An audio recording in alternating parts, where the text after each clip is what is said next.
what my dream job isn't. Having had just over 1 year outside of academia, I'm at the point where I'm starting to heal from the trauma. At a place of reflection, I'm going to write about the number of jobs that I undertook in my hunt for my job, TM. Basically, the takeaway from this post is that I'm still not 100% happy with my job. And I think I am, at least now anyway, stable enough to admit that I will probably never be in love with my job. I applied for around 200 to 300 jobs in my crazy search for the perfect job. I put myself under immense amount of pressure to show my bitch of a HOD that I could do well without her help, advice, reference, leverage.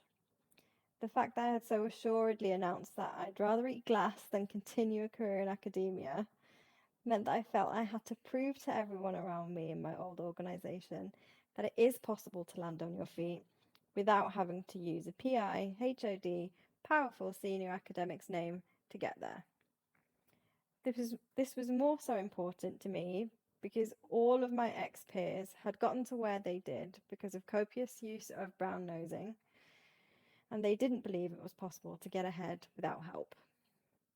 The problem, I didn't know what I wanted to do, / wasn't aware of what I was good at. So as all professional experimentalists do, I experimented. I had 1 year left in my academic contract, 12 months to look for a role I liked and wanted to keep. Having made the decision to take a backseat as an academic, and the fact that I was my own boss, meant I could cruise by and do other jobs while I found one for me. I already told the module coordinator at my organisation I wasn't about to teach for free anymore, so teaching responsibilities weren't a problem, nor did I care. So job number 2, project manager at a startup biotech. Why this job? Researchers tend to be excellent budget, timeline, work package, and all-round project managers. Not all researchers know how to deliver their promises, though. So if you're one of those sit back and think type of scientists, you're not going to do well here. How long I lasted there? 3 days. So why so short, Sienna? Because the red flags shot right up after the end of day 2.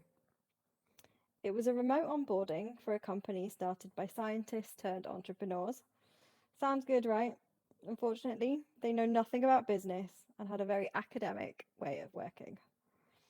Comments such as, don't ask too many questions, or don't make this person feel stupid by asking them too many questions. You'll make them feel like they don't understand the technology, or trust the process, when I did ask questions, made me nervous. Having observed some of the client-faced meetings, I realised the company members didn't know what they were talking about and were lying to their clients about their capabilities to deliver on their promises. I also didn't like how daily 2-hour meetings post 5:30 p.m. were placed in my calendar without asking me for my availability. The answer to this was, well, if you're going to do well here, you have to sacrifice your personal time. I emailed in my resignation letter the following morning. They didn't pay me for the 3 days I worked there. Job number 3, medical writer. Why this job? Research scientists spend their every waking hour writing, editing, reviewing manuscripts. This job was an easy no-brainer option for me.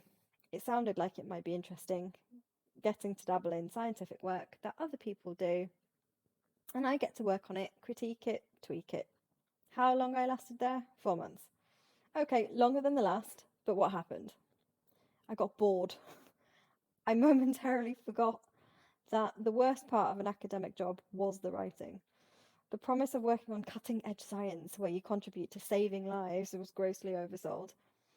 As a medical writer, you do not save lives. Far, far from it. And even if you were, it would be ending mine in the process. You edit the slide decks for people who don't want to, or are too big and too important to do it for themselves.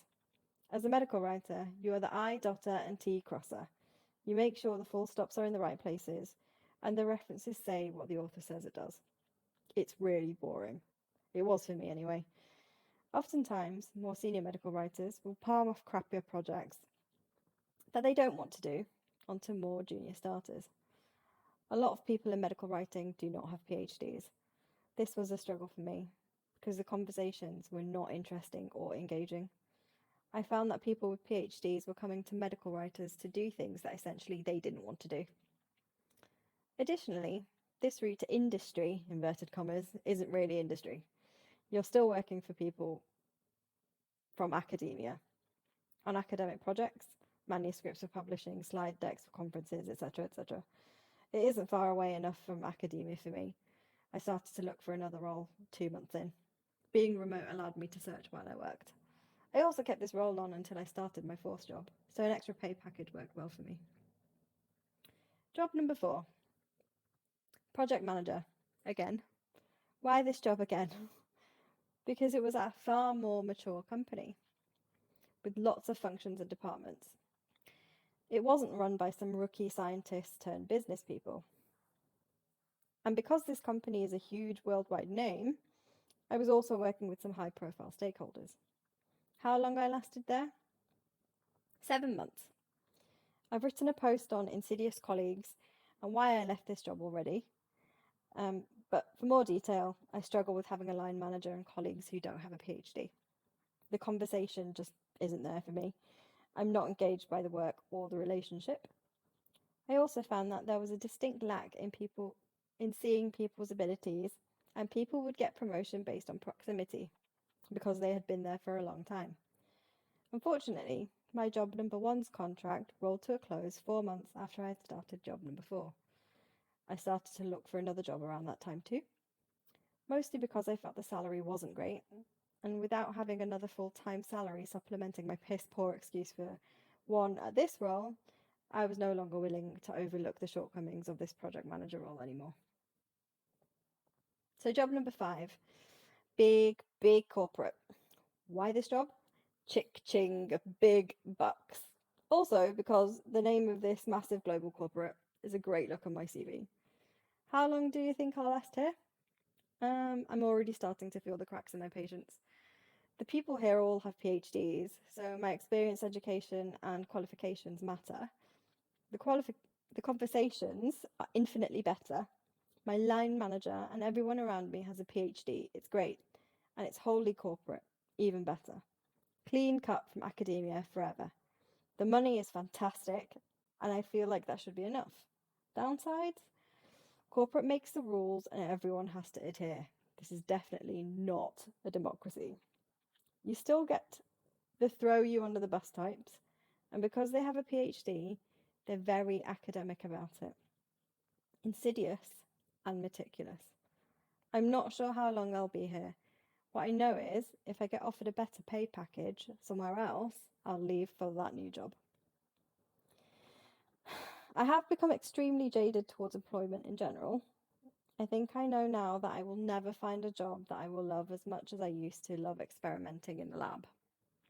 I will never love a job as much as being paid to effectively play around with science, answering questions that I created.